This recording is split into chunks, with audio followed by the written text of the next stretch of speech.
I see a couple of attendees are joining us. Good morning.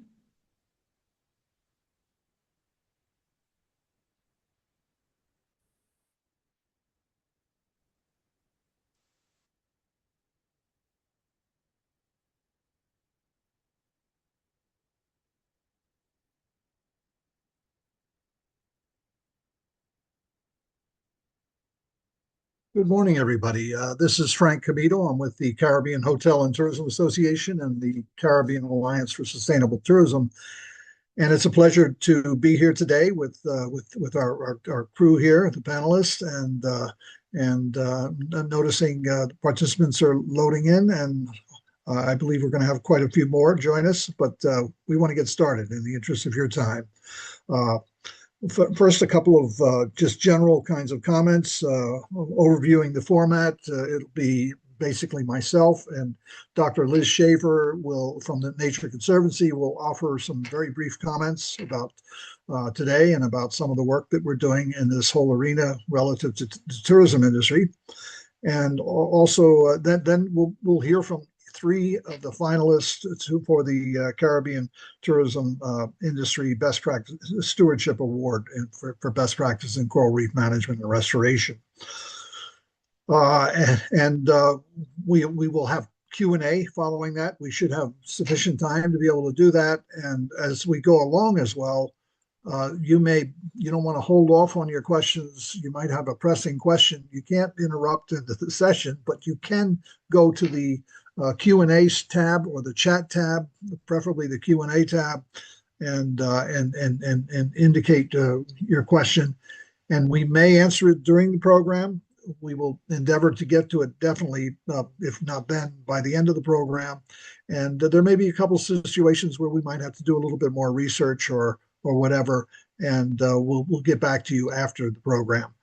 Every presentation that you're seeing today will be available on CHTA's website, so you'll be able to draw that down, and CHTA's communication team will be sending out information and links to all this information tomorrow, I believe.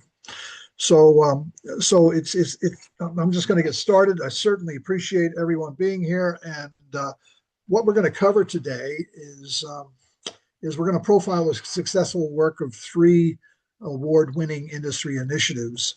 We're going to share some background and goals of the newly established awards, so you have some backdrop on that as well. We want to provide an overview of support efforts very briefly by the Nature Conservancy and CHTA and CAST in this whole area of coral reef and coral reef restoration and management. And we also want to give you a little bit of information. We'll be announcing the launching of a best practices brief, which will profile each of these award-winning activities and be available by the end of the month. So let me get into a little bit of backdrop about the goals of the Stewardship Award.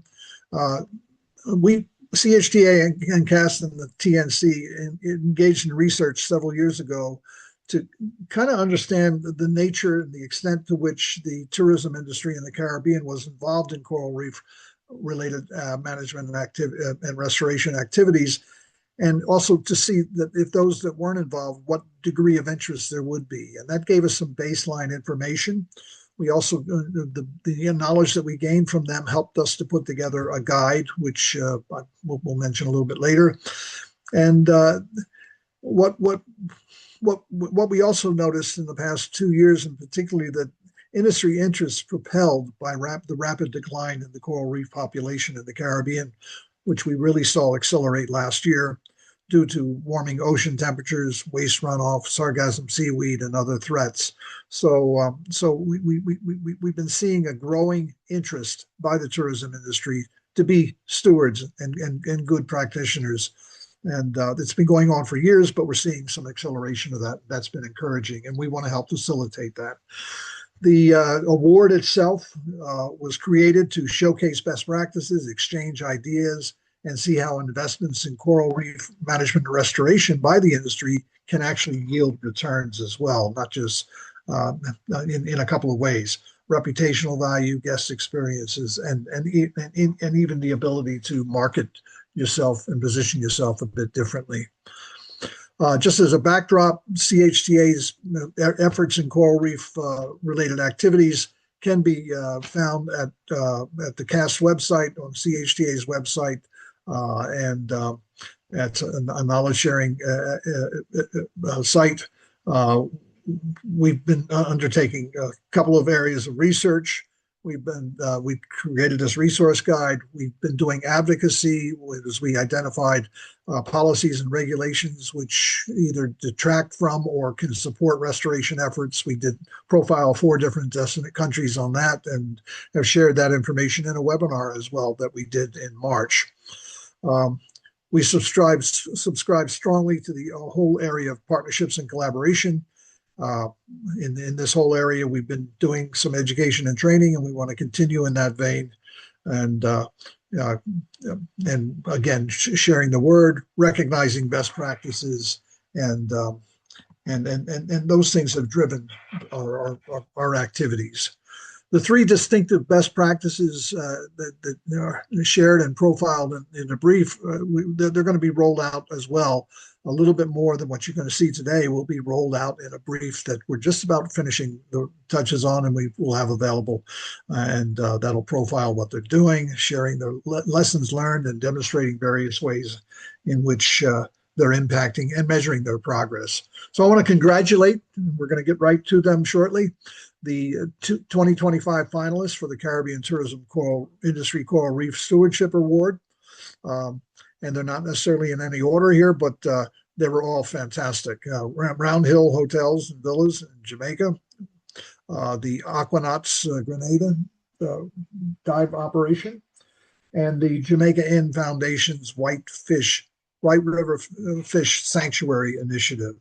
So with that, I'm ready to turn over the reins to our partner in these various activities. They've been a fantastic resource. They're the scientists. We're merely CHTA and CAST facilitators of information and encouragers of engagement. So back to you, over to you, Liz, for you to share some information with the group here. Sure, let me share a few slides. Bear with me.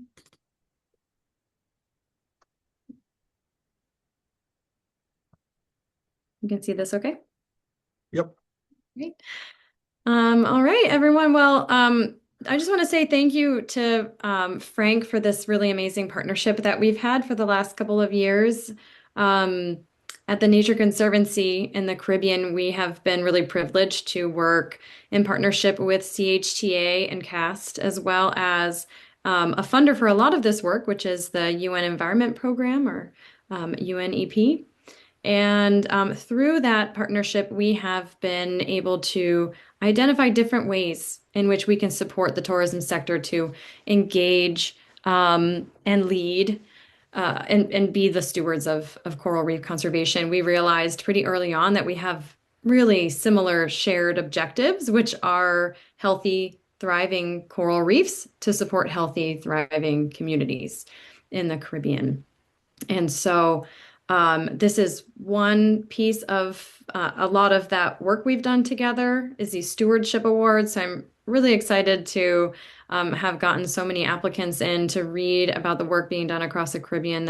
There's so much that the tourism industry is doing, and I think bringing that to the attention of everyone else, bringing lessons learned, bringing that to the conservation sector in our awareness so that we can partner, I think is really the way forward. The tourism sector, you guys are the ones on the front lines. You're in the water every day. And we've all just seen what has been happening with coral reefs, even in just the last, few years. So I think together this can be one of the strongest partnerships for coral reef conservation. I just want to share a couple of resources very quickly as well from TNC and from this partnership that we've had with CAST and UNEP, including previous to this work, TNC did evaluation study looking at tourism value in the Caribbean for coral reef tourism specifically, on-reef coral reef tourism and reef adjacent tourism.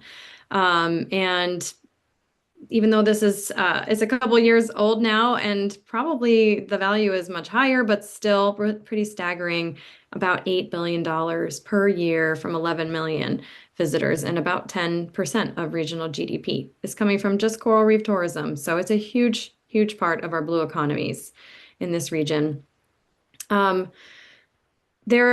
also have a couple guides available. One is through this partnership with CHTA and UNEP, a guide to coral reef restoration for the tourism sector. It's pretty high level and seeks to start the conversation about, key best practices, restoration planning, where you can get key resources. And then we also have a manager's guide to coral reef restoration planning and design as well. Through the Nature Conservancy's Reef Resilience Network, we do have a number of other resources for restoration practitioners and the tourism sector operators who are interested in doing some of this work or partnering on it. We have an online course that is freely available. It's 7 lessons spanning from restoration planning to in-water and land-based nurseries and monitoring and everything in between. Through the Reef Resilience Network, we also have a number of webinars and case studies and article summaries that are available, as well as an online toolkit that synthesizes information on reef restoration best practices. So this is on reefresilience.org, and you can find everything there. And that is it for me. This is my contact if anyone is interested to reach out. Thank you, Elizabeth. It's great information, great resources, and I don't think she mentioned this, but they have quite a bit of regional presence. I don't know how many people do you have in the region, working in the region? I think we have 75 staff. We have 6 offices, and we work in 14 countries. Right. So you're able to connect with their on island or nearby island kind of resource persons, and get some additional insights and maybe some networking and linkages types of advice as well. So we're really grateful for what TNC does. And if you're not a member of TNC, you should consider becoming a member of TNC. I don't get any commissions for this. Okay, so thank you, Liz. We're ready to move on to our best practices, and we're going to start with what I believe is the initiative by Round Hill Hotel and Villas in Jamaica. What I believe is may indeed be the longest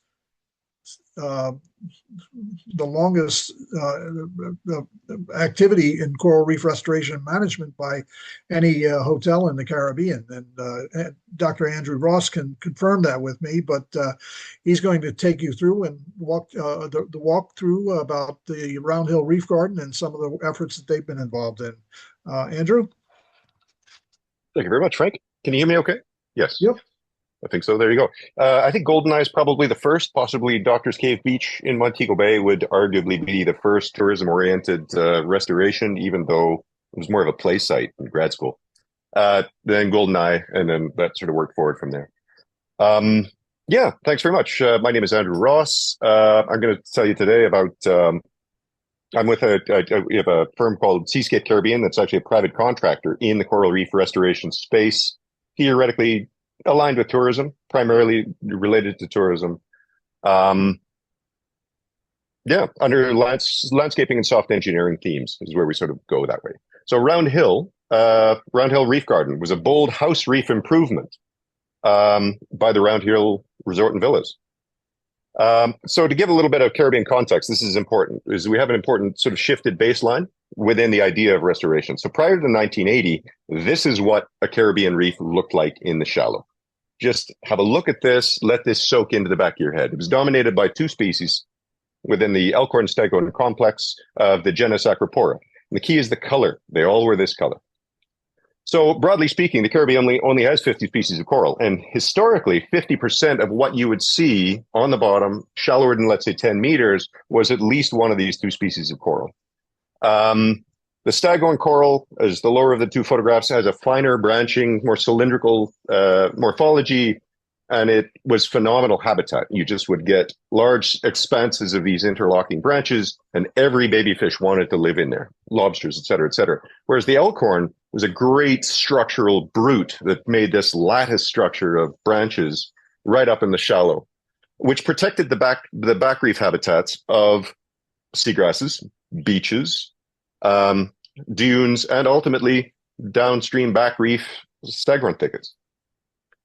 So let's talk about what the word dominated, but what do we mean by dominant? So this is talking about the shifted baseline.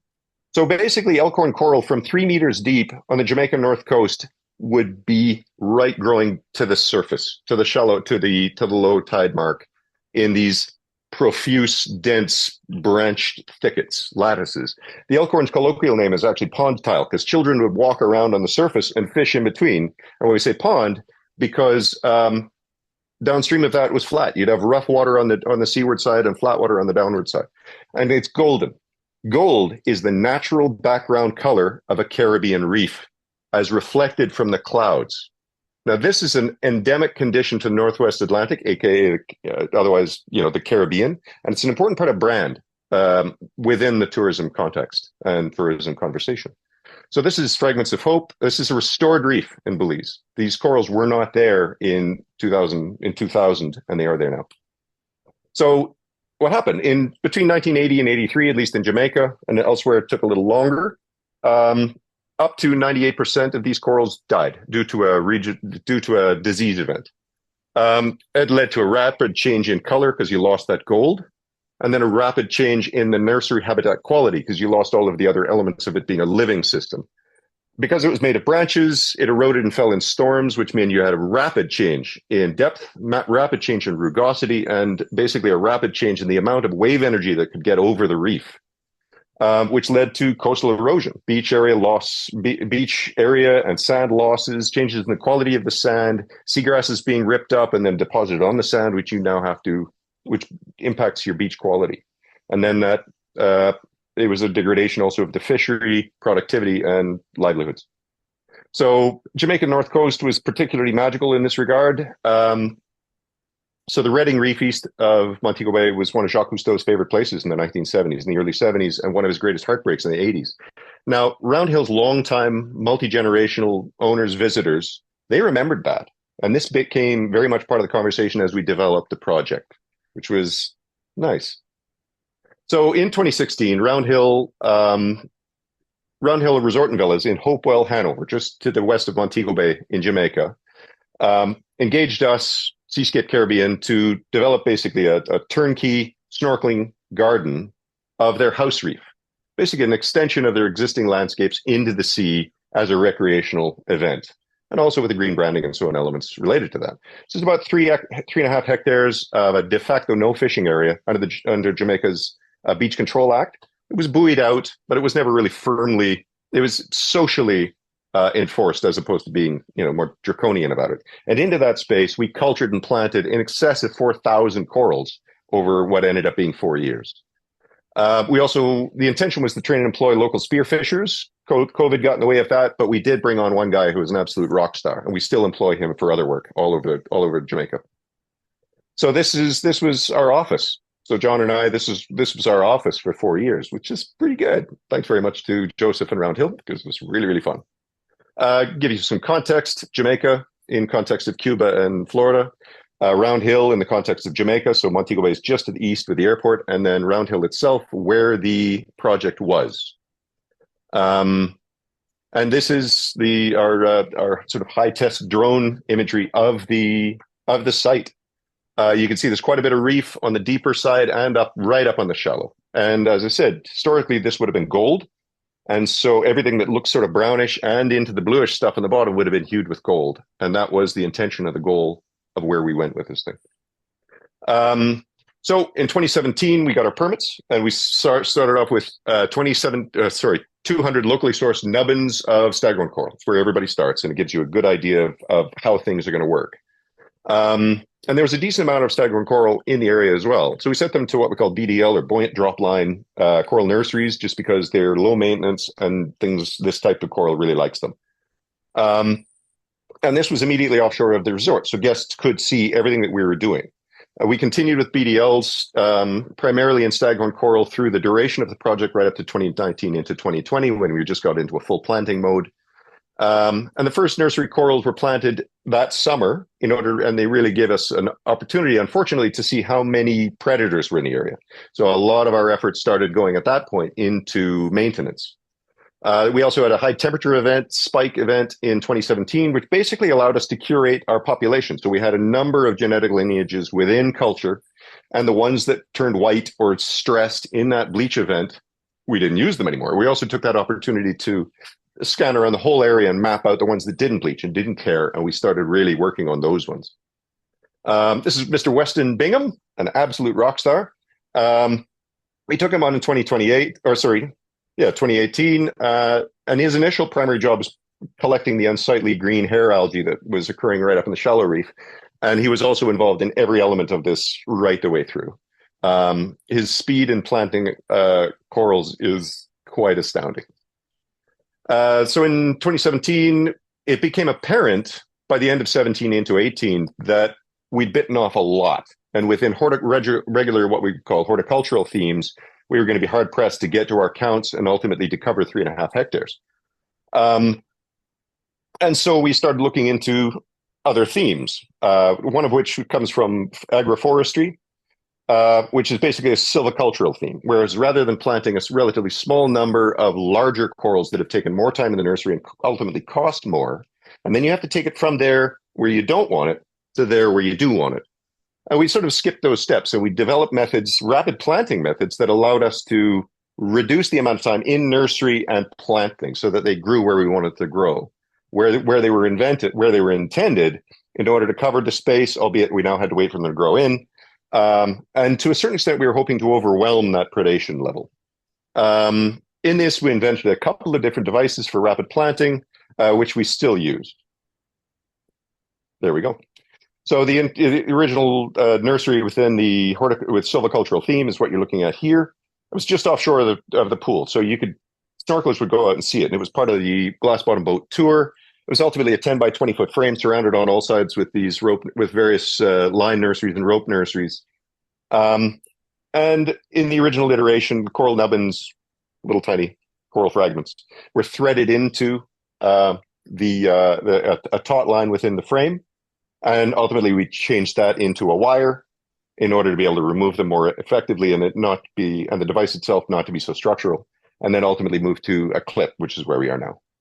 And every day we would take a minute and we would remember who was there, and we'd get pictures, and we'd see how ultimately with the changes in the system, we did see some changes. There was recruitment of the black grouper, which is very rare in New Mexico, but we did have a reasonable continuous ability to find small ones recruiting to our system. Now, whether or not they were there before, I don't know, but it was very, very exciting. John, who will be speaking in a minute, took most of these pictures, by the way. Further adaptations brought us up to now that frame these days will hold 5,000 corals. At the time, we got them up to about 2,500. It started feeling a little cramped, but as you can see, yeah, there you go. This is the modern version of the system in Barbados at a UWI project. And hysterically, it came through Hurricane Beryl, which I say hysterically, it was quite terrifying in the moment, but I was happy.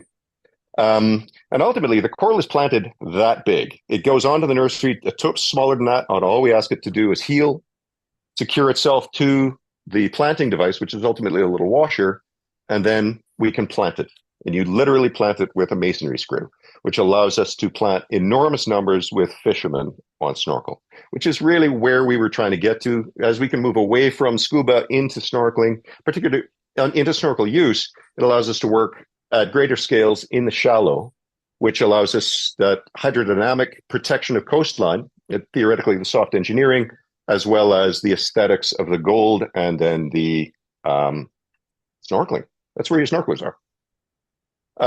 So we were working ultimately in multiple species, colors, and morphologies, according to the ecological needs, primarily, the restoration interest, but also there was certain specific aesthetic needs. So in the back reef where it was chronically hot, we were able to use purples, bright greens, and patch out really aesthetically interesting little nodes, which was really fun.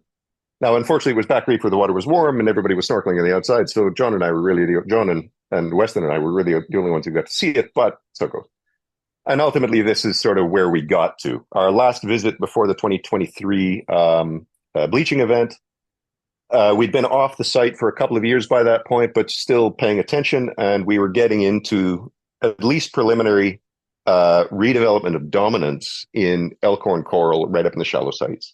And this was over large areas of the space. As you snorkeled around, you could really see it. What's sort of annoying about the theme is that you plant loads of coral and you don't see it for a year and a half. They go from this big to this big and they turn into a little disc and they sit there. And then at the end of the second year, they all do this. And suddenly the coral, the site starts to change color.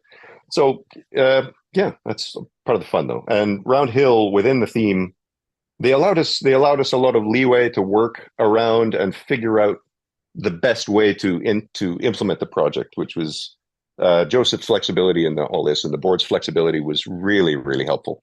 And ultimately, we were able to really flesh out these ultimately novel techniques. And the silvicultural theme, albeit it's been spoken to for 20 years, this is really the first time we've had a chance to nail it down. Thank you. Thank you, Andrew. That's a lot of work went into it, and it looks like you've yielded some results. Have you seen any real challenges in the past 2 years with the new coral, so to speak, that you were able to create over the past 10 years or so, 9 years? Well, heartbreakingly, albeit we carefully curated the species, the genetic lineages that we used. But the fall of 2023, that area sat at about 32 Celsius for a couple of weeks, and everything that we planted in this project died. Now, there is more to the east and to the west, and there is more around that we're currently mapping, including White River is putting a lot of that effort in on that end of the island. And those genetic lineages seem to be extremely durable. Some of them didn't even bleach at that temperature. They didn't even show any particular stress. So we're currently redeveloping genetic repositories in a number of sites, sort of redundancy up and down the coast, in order to kick this sort of thing back up again. So the material's still there, and we can continue. But unfortunately, most of what we planted, everything that we planted in that project perished. And that there are lessons learned in that whole process that help you with the future stages as well as with what you're doing elsewhere, I would imagine. Oh, methodology, absolutely. The methodology that we were able to create, develop, and really bring to market ultimately within this project, and ultimately just being able to demonstrate a theme of restoration at scale and restoration of different sort of value propositions, that aesthetic value proposition of the gold. And albeit the site wasn't really appropriate for demonstrating the attenuation of waves necessarily, but as it filled up, it would have very much been apparent. Yeah. But I think in terms of adaptation to climate, just ongoing curation of the material that you have in culture, and really putting a certain amount of effort into making sure that as they get big, they are allowed to spawn. And you really, really push the spawning element. Adaptation to within the MPA, within the protected area theme, promotion of herbivores, parrotfish, doctorfish, but also crabs, snails. Our favorite little beastie in this thing was the big, beautiful turban shell, because he would make a ball about this big that was just dominated by the right type of algal structure, what they call CCA, calcareous crustose, calcareous algae. I'd have to think about that. Which the corals adored. So the promotion of that snail. So we're not specifically talking about urchins. We're not specifically talking about parrotfish, but a better sort of, but a more broad brush of herbivores to keep the site available for baby corals to come into. Right. Very good. Very good. Okay, well, that's great, and the longevity of the effort, I think, speaks to the the lessons we can learn in terms of sustaining our efforts and the things we've got to do to adjust and adapt as we're faced with all kinds of learning experiences and different circumstances. Thank you so much for sharing what you've done there. We'll talk a little bit more about it in the group chat. At this point, I'd like to bring up our second best practice.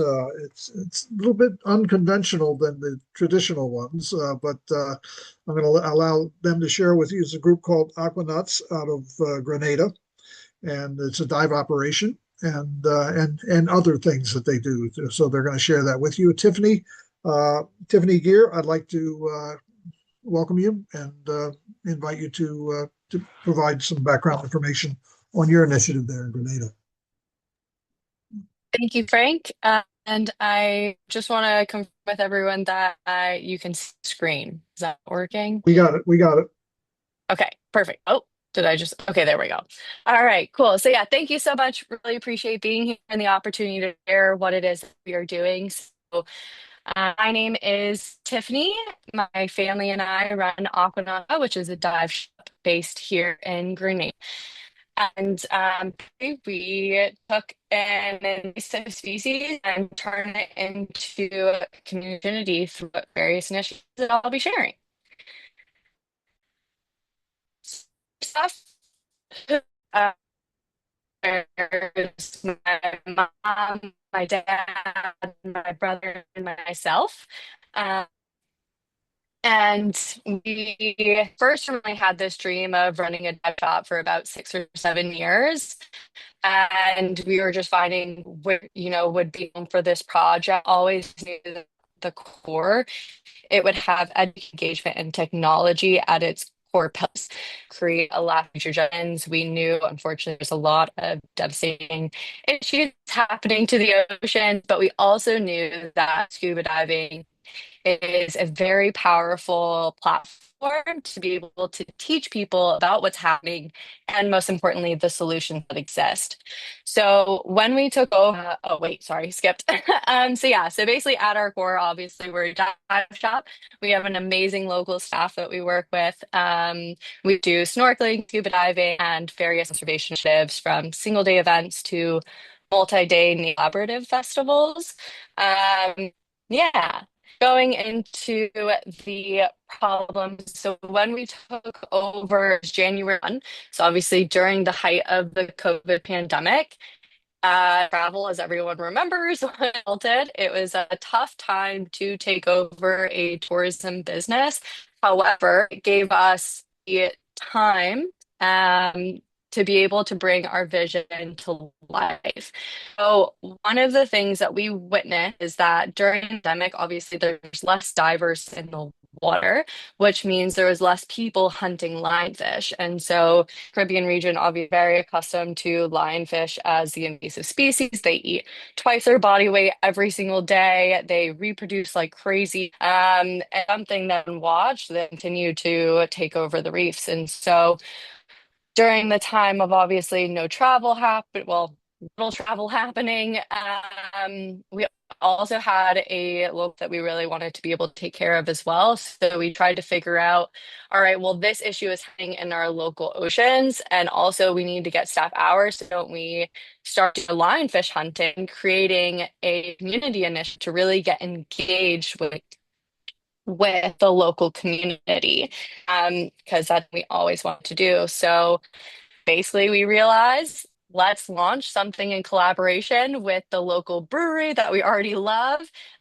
And we created the Lionfish Bite Beats events. So this combines live music, tacos. We wanted to create an educational component, teach people about lionfish, what we were doing.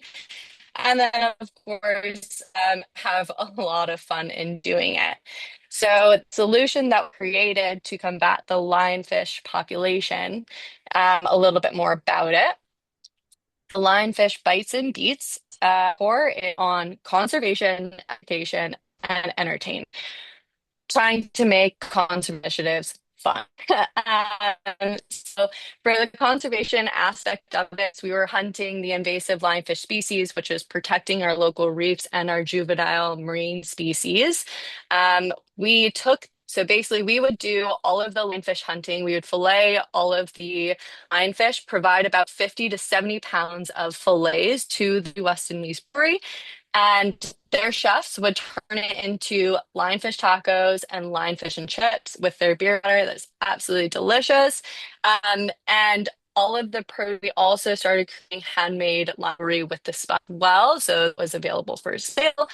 And all of the pros from the lionfish meals as well as the line jewelry would go into a fund, which I'll talk about in just a bit as well.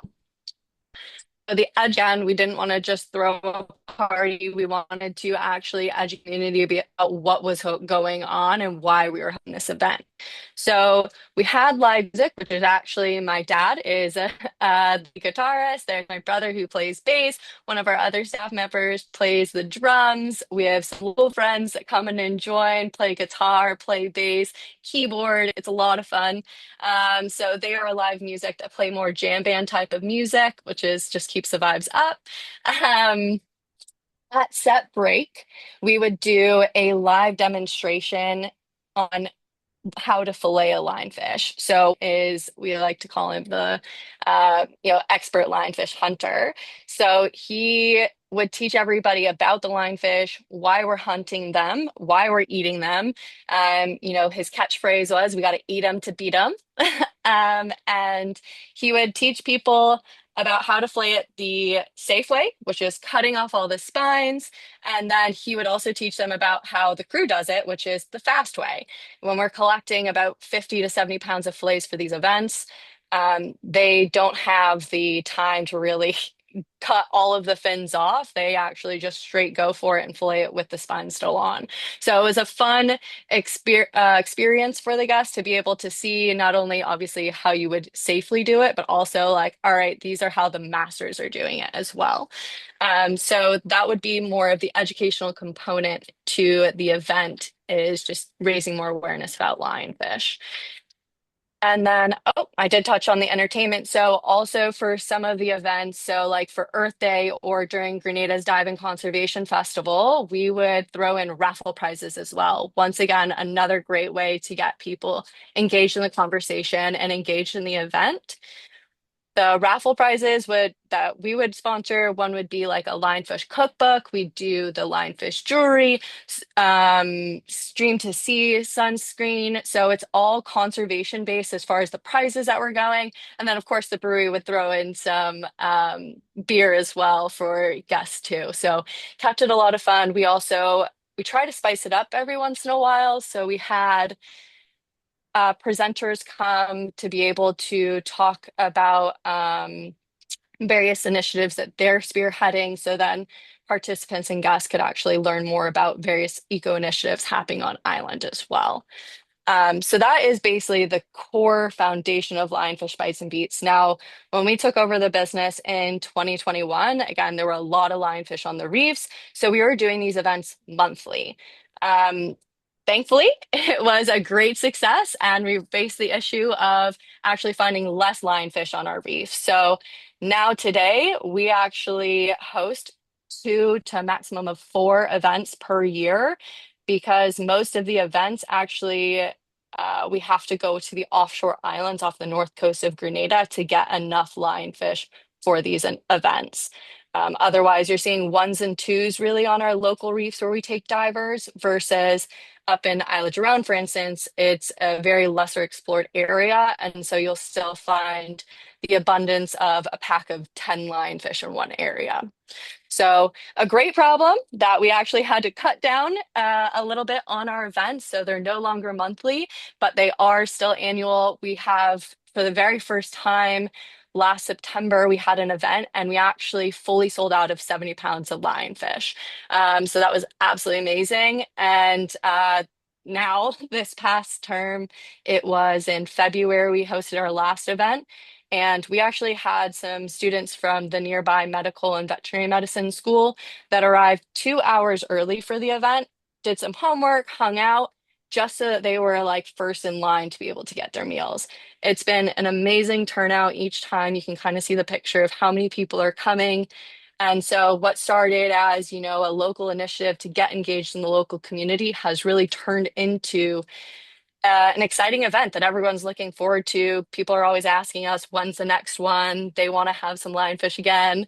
Um, and one of the other really awesome impacts that we've seen is that lionfish are actually showing up more at grocery stores as well as on local menus of restaurants as well. So not only did it really create a fun event, it also inspired the local community to really create that demand, which got local fishermen hunting lionfish as well. So we're really excited to see this fully take off and be able to inspire more. Now, with that being said, that now we're only doing this about 2 to 4 times a year, we wanted to create a more consistent event that we could still get engaged with the community. So every Monday, we actually do a jam night over at the local brewery. And it's just like it sounds. If anybody plays an instrument, they're more than welcome to come and join and play. So during these events, we actually decided to create jam and jewelry nights. So this was an opportunity for people who wanted to listen to live music to come and also make their very own lionfish jewelry. So instead of simply buying a pre-made pair, they could come in. We would provide all of the tools needed, the scissors, the spines, the holders, the earrings, all of that stuff, so that they could actually create their own jewelry. So this was another way of having sorry, seeing it, Mark, having the community engaged, teaching about lionfish, promoting conservation, and having fun. So here's just some pictures of the events. You can see we also do lionfish hunting courses, which has been such a huge catalyst from the events, is that obviously more people are getting engaged in the conversation. So from a business perspective, it has also generated quite a large turnout for continuous lionfish hunting courses so that we can get more hunters in the waters as well to be able to protect our local reefs. So the impact, where the heck does this money go? It goes into a fund which we've created for launch our Aqua Rangers Youth Development Scholarship Program.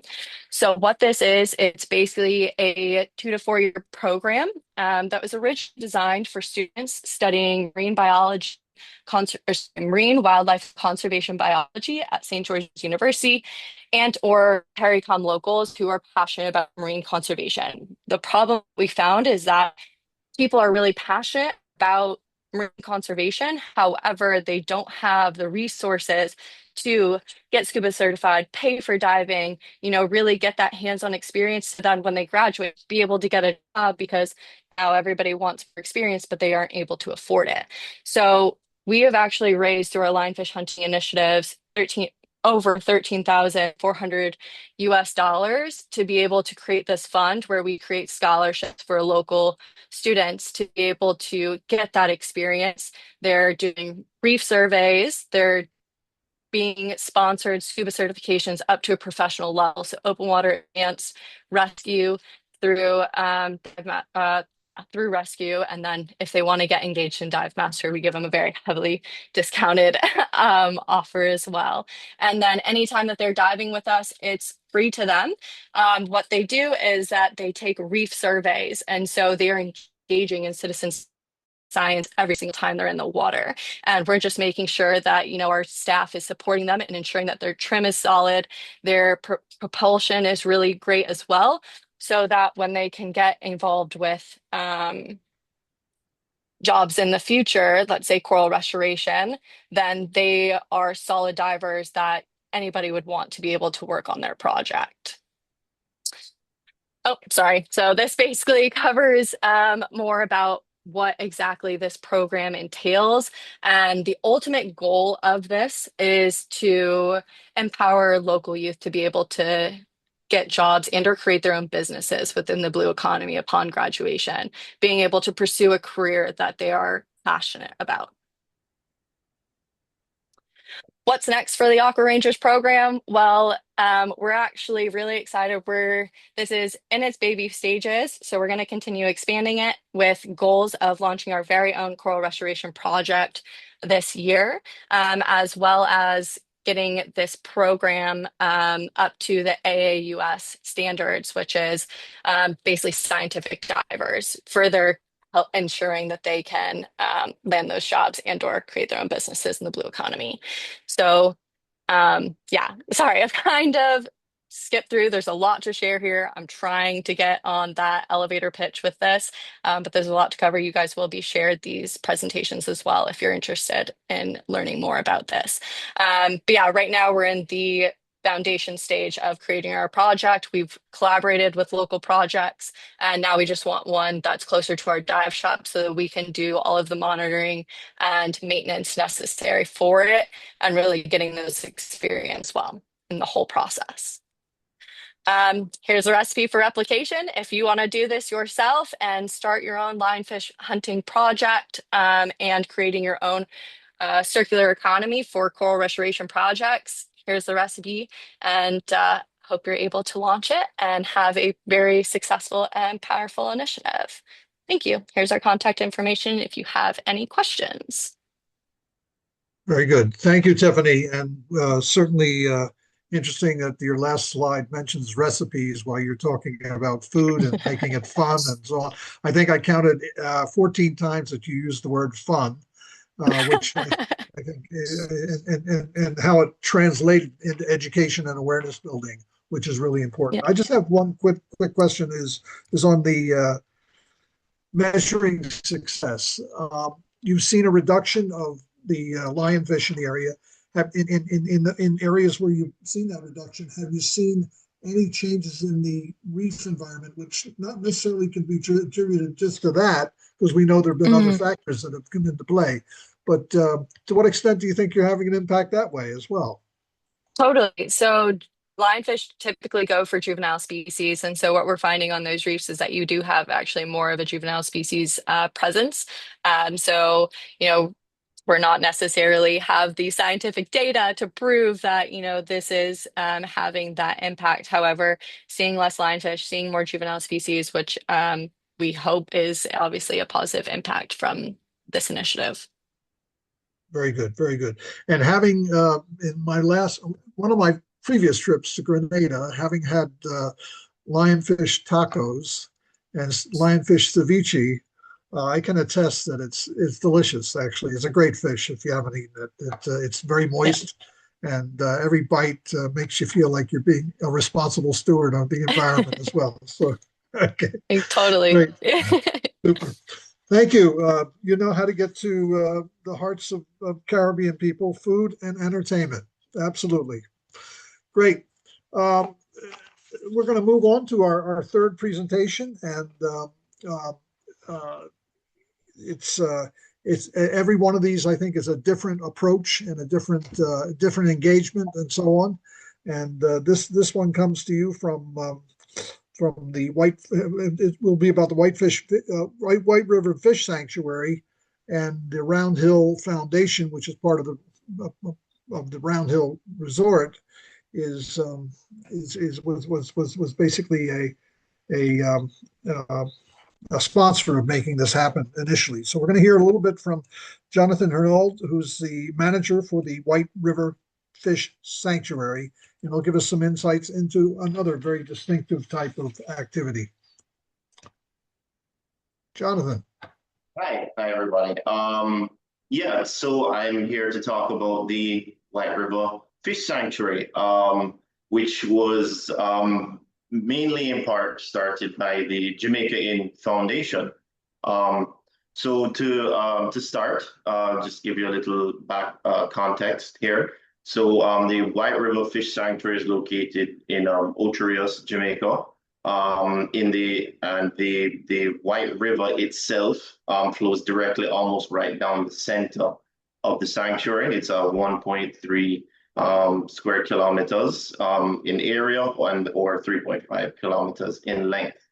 And to give you a little backdrop of how the whole initiative came about is that in 2017, there's two groups of individuals that came together realizing that the marine environment that they were working in was falling apart and something needed to be done. And those two groups were the fishermen of the White River area and another group of stakeholders, mainly being the real group pushing it forward and with the real concern and efforts was the Jamaica Inn Foundation. And so they came together and with a signed MOU with the government of Jamaica, took joint management of the White River Fish Sanctuary. So that is between the White River Marine Association, which would be Jamaica Inn and a number of other tourism stakeholders, and the White River Fishermen's Association to form this no-take marine protected area. And so under that, we decided that we're going to operate under 3 pillars. So that would be protect, restore, and engage. So protect would refer to the no-take zone and hiring these our local fishermen, guys who came together as part of the Fishermen's Association, and hiring them as the game wardens to protect this no-take space and patrol the area, ensuring that you have fishermen from outside the area and maybe a few non-takers to the ideas, and then also just persons who are ignorant to the cause. Sometimes you'll have tourists who are unaware of the space and they're just fishing from the shoreline, just informing them, about the space and making sure that all the rules and regulations of the no-take zone are being obeyed. And so some of the successes that we've had to date. So currently we have 6 full-time wardens. They patrol 365 days for the year. So they're all day, every day. Our guys are out there. I'm at the office now. I'm looking out the window and the patrol boat is not at the dock. So they're out doing their job right now. And we've had many successful convictions of violations within the space. Recently, last month, we've had a repeat offender who's been taken to court and who has been given a substantial fine of about $5,000 US. So we've had, and there's been many successful convictions over the years. And from that protection, we see many different things. So we've seen a 500% increase in fish biomass within the space. So within the borders of the sanctuary from 2017 to 2022, we saw that 500% increase within the White River Fish Sanctuary. And we've also done studies outside of the fish sanctuary, but also seen increases on the outside. So that increase in biomass within the sanctuary has had that exact spillover effect that it's meant to have. So then it's feeding the fish stock on the outside of the sanctuary, which is more beneficial to the local fishermen who are using the space outside of the sanctuary. And of course, I've mentioned the court cases already, and then we have a great working relationship with the local marine police as well, which of course has led to many of the successful convictions, as well as an increase in compliance of the space. So we're having less and less sanctuary violators year over year. And so then we move on into restore. So our main activity in restore is coral restoration. So since the beginning in 2017, we were able to receive grants that allowed us to do coral restoration, which of course was headed up by Dr. Ross in the beginning and kind of got everybody, got the whole team together and got the project started, and then got our locals trained as coral gardeners so that we could continue, that process into the future. And what we've also done is we've done a few artificial reef frames that we've put out within the sanctuary, which we planted live coral to, as well as we do annual lionfish culling as well. Lionfish not only an issue in Grenada, all over the Caribbean.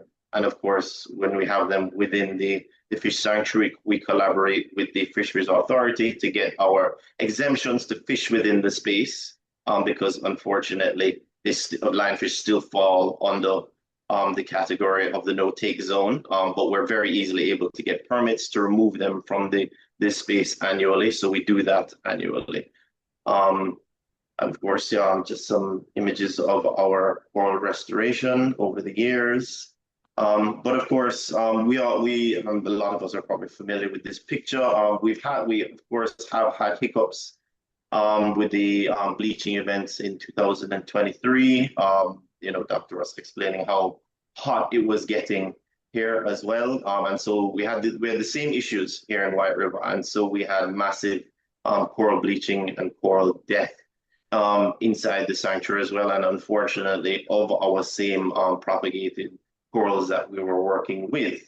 But what that led to is a lot of scouting that we did. So we had to change tact from propagation of corals, and we started to do very widespread scouting across the entire island, focusing on the north coast, but having pockets of scouting in other areas as well. And this took many different forms. You can see literally being just dragged behind boats, searching for those surviving resilient corals. We get together teams of locals who were able to go out and were doing long 3, 4, 5 hour swims, again just looking for those heat resistant corals that we could map and track their locations and make sure that we at least know where these survivors are. And what that came to is basically this. So we were able to map over or scout over 250 kilometers of the coastline, and able to identify over 350 individual acroporid corals. Again, those would be the two should be the two most dominant, or the most dominant corals on the Jamaican reefscape. So we're able to find over 350 individuals and map them. We've also been working on doing a very comprehensive coral mapping within boundaries of the White River Fish Sanctuary. So that would be encompassing, all of our corals and creating a photo mosaic of the entire, 140 kilometers area. And then from that, of course, we've been able to look heat resilient corals. We're able to restart our propagation this year. Again, I'll roll back to Ross again in that we're using he was the same nubbins and the attachment devices, and so that's the techniques that we're using today. And again, because it's a much faster turnover and being able to put out more corals over a shorter period of time. Right now, we are on track to be able to plant 15,000 of these little nubbins by the end of the year in different partners in different fish sanctuaries as well. And our third pillar, of course, is engage, which of course not our least. And so we go out into our local communities, and we work working with the local fishermen and different school groups, community groups, and making sure that everybody understands the importance of our marine environment and about marine conservation and how being in this local space and having a successful sanctuary and how that affects them, but then how that also can affect the wider marine environment. And again, we've engaging local schools. We've had, obviously we're very directly involved with specific government ministries, like the Ministry of Agriculture and Fisheries, but we've also engaged other government ministries. You wouldn't be very surprised at the disconnect and kind of how they don't communicate with each other. So when you have, a group from say, for instance, the Ministry of Economic Growth and Job Creation come in and they have no idea what you're doing, they don't understand anything, and you're able to show them firsthand what you're doing, it's very impactful, and they can take it back and take these ideas back into the workplace, and how it helps with government policy has actually been very helpful. And again, lots of community groups we've had come in And we also we host fundraising events for the sanctuary, which also act as awareness events. We have our annual Swim for the Sanctuary, where we have all the swim teams from across the island. They come in and they participate in several distances of a swim race, and of course they're getting that first-hand, on-hand education about the marine sanctuary.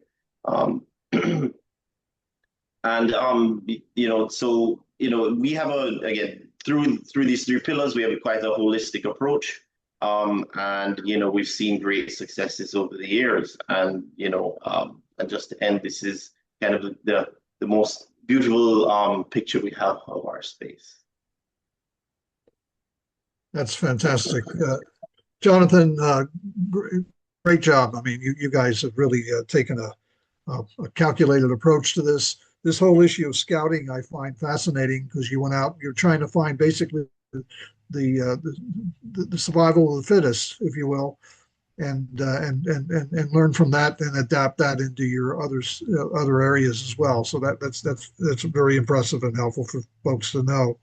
Early on, who owned the sanctuary area? Just to start with, were there several property owners? Was it the government, or how did you end up getting that area to become a sanctuary? So it comes back to, again, those two groups of people that came together. So obviously you have a lot of the tourism stakeholders along the shoreline there, with Jamaica Inn being one of them, almost smack dab in the middle. So it was the coming together of the two groups of the White River Fishermen's Association and the White River Marine Association. And in discussions together, they, with the help of a lot of surveys done by the University of the West Indies, kind of helping on the ecologically responsible side of things, they're able to come together and decide on what the boundaries should be. What is what is responsible ecologically for the conservation of the space and the benefit of tourism, but also how to not exclude the fishermen too much, because again, they have been fishing in this space for their entire lives, and this is kind of their this is their fishing grounds. And deciding on the boundaries, if you look at the map of the boundaries, it's not a straight line, and there's some points where it dips in, and these were sort of like historical spots where they say these are sort of like their honey holes. And they need these spots, so the boundary should dip in here a little bit, and we're able to compromise on those things and really come together as a community, so that it increases the compliance of the space here, not excluding anyone from the discussion. Very good. And the fishers, how did you get them on board early on? I mean, you had to make an economic case with them, or how'd that work? So again, because they came together as a group and wanting to do something, it truly didn't take a lot of convincing. Once kind of presented with the idea and the success of that idea, the proven success of that idea, already done, not only worldwide, but in Jamaica already previous to that point, wasn't very difficult to convince them that this is something that should be done. Obviously with the economic benefit of increasing the catch outside of the sanctuary, which again they've been able to reap those rewards, with the increase in biomass outside of the sanctuary. So again, it didn't really take years and years of convincing them, because they themselves came to the table at the beginning wanting to do something, not knowing what to do, and then again showing them that this is a proven method. They were on board right from the beginning. They recognize the economic consequences, I would imagine. And Exactly. and how are you paying for these wardens? That's quite impressive to have wardens there. So we do quite a lot of fundraising. So we have our fundraising events like Swim for the Sanctuary. We actually just had Jamaica Inn Foundation just had their annual backgammon tournament last weekend. And we have other fundraising events as well. We have many different corporate sponsors, and we do a lot of grant writing as well. A large bulk of our funding comes from a lot of grant writing. And so we always try to diversify, our sources of funding. We're looking into a few different things. We're looking into getting into sea moss farming. We have quite a large turtle nesting beach within the borders of the sanctuary. We're hoping to get into sort of like ecotourism, turtle watching tours to raise some funds. So we have lots of different methods of trying to raise funds, and we're always again trying to solicit donations from individuals, and we get a lot of help with that from our tourism stakeholders, because they have that hands-on experience with the individuals, and they're kind of able to push the message to them. Very good. Thank you so much. Great initiative. Jonathan, you want to get out of that? We can see the whole panel. We're going to have a little Q&A part here as well. Really, it's inspiring to see what's going on. This is a question for anyone who wants to chime in, including you, Liz. How difficult was it for you to get started? Some of you seem to have some benefactors around you, but some of our audience may not have the kinds of deep pocket resources around them as well. I mean, how difficult was it to get something like this started and sustained? Anybody can chime in on this. I'll jump in. Good. Thank you. Yeah, from a dive shop perspective, I mean, lionfish hunting, our crew was already certified, so it's pretty easy to get, started with the lionfish hunting. What I'd recommend if someone's like an NGO and wants to, I would highly recommend collaborating with a dive shop. So like Jonathan with the White River Sanctuary, like if there's dive shops who are doing lionfish hunting, if they do a lionfish bites and beats events, the funds raised from the lionfish meals and the jewelry could actually go to funding your sanctuary. So there's a lot of ways that I think for getting started, it's a lot about cross-sector collaborations. There's people who want to do something but don't know where to put their money and or invest. And so as far as for the lionfish stuff, it's a very low cost to really get started. If you're a dive shop, if you're not a dive shop, I'm sure if you reach out to a dive shop, they'd be happy to help. Very good. Anyone else want to chime in on that? Sure. Again, in the beginning, it was, a lot of grant writing to kind of get the seed funding going. We have and a lot of donation soliciting as well. Luckily, again, because we were able to start with a large group of stakeholders in the area, we were able to get a lot of in-kind support. For example, the land our office is on, we have what is called a peppercorn lease, which means we pay, $1 Jamaican a year for the rent for our office space. So, soliciting a lot of that in-kind, those in-kind things really help to cut down on the budget. And of course, the help from the tourism stakeholders and this being a marine environment is very helpful in that way. Again, another in-kind support that we get is we're essentially tacked on to a group insurance policy that several of the hotels have in the area, and so that we don't have to actually pay an insurance bill. We're just kind of tacked on with the group, and they collectively pay that portion of the bill for us. So things like that really help to cut down on your operational costs. Very good. As a continuation to that, I'm sorry, Frank, not to cut you off. As a continuation of that, it's very, very important that you keep in mind that these are endangered species. In the old days, Patty used to tell you that that they're super delicate, and if you touch them, they'll die. And it's not wrong, but I mean, within exactly what we're talking about, the propagation of coral, it's not right either. But don't just, even though it's different from what I said in a conference a couple of years ago, which Liz will probably tease me about, if you don't have a certain amount of background in it, don't just start. These are endangered species. You will require permits. You'll require a proper setup and stuff. Now, that doesn't mean that it's going to be costly. There are lots of inexpensive ways to get started, but the most important thing is that you know what you're doing before you start picking up endangered species and working with them. It's it was always sort of the joke at the beginning. It's relatively easy to grow a coral in a nursery. It's difficult to keep it alive on the bottom. So know what your goal is, know what your end point is, and don't yeah, have an appropriate level of background before you start. Don't just start. And make sure you get your permits. Governments will have an appreciation of where that background is, and they may be able to be supportive.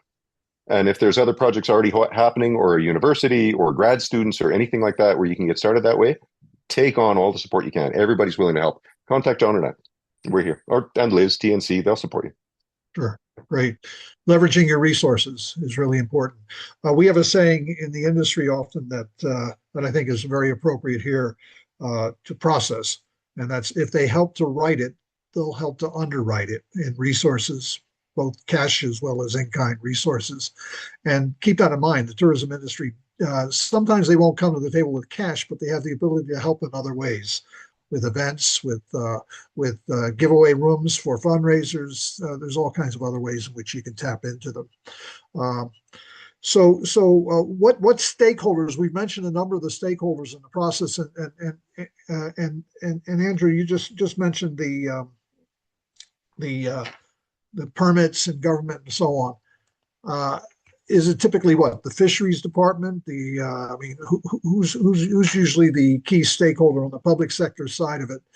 We did identify some obstacles and some challenges with getting the public sector engaged. What might some of them be, so that if you're starting and you need to reach out to the regulatory or the government side of this as well, you're approaching it the best way?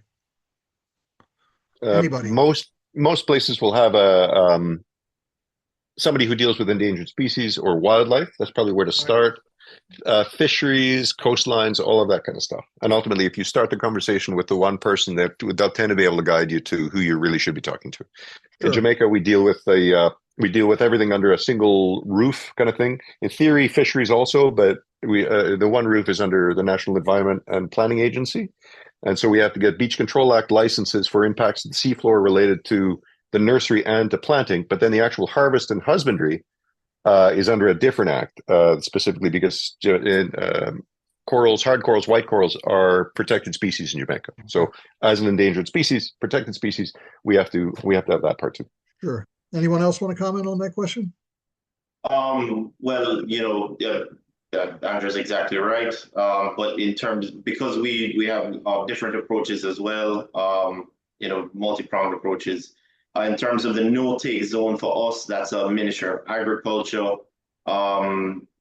space. Again, it would probably vary from country to country, but specifically in Jamaica, it's a Ministry of Agriculture space. In terms of the outreach, we do a lot of schoolwork as well. So we work with the Ministry of Education. We make sure that we're not conflicting with their environmental syllabus, that we're kind of just bolstering it in terms of operating schools, environmental clubs, and that sort of thing.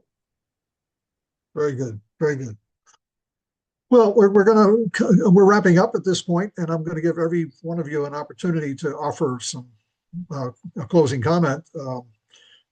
We've heard about your successes and some of your challenges, but I'd like to know, if you had to do it all over again, what might you do a little bit differently?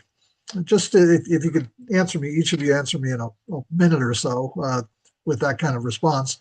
And whoever wants to chime in first, feel free.